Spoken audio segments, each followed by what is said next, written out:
Welcome to the News Hour. Colombia's president says more than 260 people have died in this week's devastating 7.4 magnitude earthquake, and that death toll is expected to keep rising as hope fades for finding survivors. Still, on the ground today, rescuers paused in silence for sounds of hope, carefully listening for any calls under the rubble. The crucial 72-hour window for finding people alive has now passed, and the all-out search has become a last-ditch effort. For one man who drove over 10 hours when he heard his mother was trapped under her collapsed home, he arrived to learn that she had already died. At the moment of the quake, she was at the door. She was in her pajamas and she was going to open the door. They said they found her with the keys still in her hands. In the wake of the disaster, Colombian President Abelardo de la Espriella has declared an economic emergency. More than 150 aftershocks have been recorded since the main quake on Monday. The Colombian government says nearly 500 people remain missing, though that number is believed to be a vast undercount. Elsewhere, millions of people in Europe are sweltering in their fifth heat wave of the summer. The UK in particular recorded its hottest day of the year so far. The air in West London exceeded 100 degrees Fahrenheit, only several degrees short of the country's all-time record for August. Seen under thermal imaging, this souvenir stand sizzled at over 60 degrees Celsius. That's 140 degrees Fahrenheit. The heat is exacerbating drought conditions across the continent, and crews are racing to contain a number of major wildfires, like these in Spain. Here at home, nearly 20 million people across the Midwest were under flood alerts today as severe storms refuse to let up. And it's a downpouring. My car's completely done for. It ain't going nowhere. Indiana neighborhoods sat in several feet of floodwater yesterday, and the National Weather Service warns that some parts of the state could see another 4 inches of rain or more. Some homeowners say they've never seen anything like it, and their road to recovery is unclear.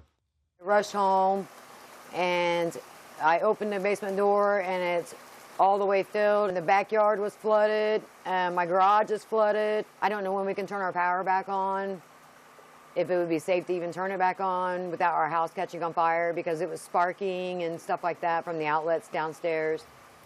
Today, Indiana's governor signed a statewide emergency declaration. Over 250,000 homes and businesses remain without power because of the storms and tornadoes that have slammed this region. Defense Secretary Pete Hegseth disputed reports that poor conditions aboard the U.S.S. Abraham Lincoln have led to low morale and even reported suicide attempts. He called those reports, quote, completely misrepresented. 2 military-focused publications were first to report that multiple sailors aboard the aircraft carrier have attempted to jump overboard amid burnout and stress. The Abraham Lincoln has been on a 9-month deployment to the Middle East due to the ongoing war with Iran.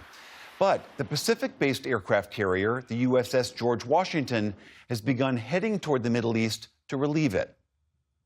The board of the Kennedy Center has voted to move forward with President Trump's plan to close the building for 2 years of renovations. And it voted to add Trump's name back to the building's facade. A board member tells the News Hour that the proposed renovation will include an inscription that reads, quote, restored and renovated by President Donald J. Trump. Today's decision will be subject to approval from a federal judge who has previously rejected both the addition of Mr. Trump's name and an earlier attempt to close the venue. A federal judge in Boston has dismissed a Trump administration lawsuit against Harvard University that had accused the Ivy League school of turning a blind eye to anti-Semitism. Siding with Harvard, the judge today said the administration failed to show any institutionalized noncompliance with Title VI, which is the ban on discrimination in programs that receive federal grants. It marks a blow to President Trump, who had tried to get the school to comply with a number of demands, including limiting admission of foreign students. And on Wall Street today, the major stock indices were positive across the board. The Dow Jones Industrial Average inched up by nearly 70 points. The Nasdaq rose by 0.8%, while the S&P 500 closed at a new all-time record. Still to come on the News Hour, the Justice Department accelerates a controversial plan to revoke some immigrant citizenship. The Trump administration ends funding for a key climate report. And veterinarians work to protect the newest baby elephant at the National Zoo from a potentially deadly disease. This is the PBS News Hour from the David M. Rubenstein Studio at WETA in Washington, headquarters of PBS News.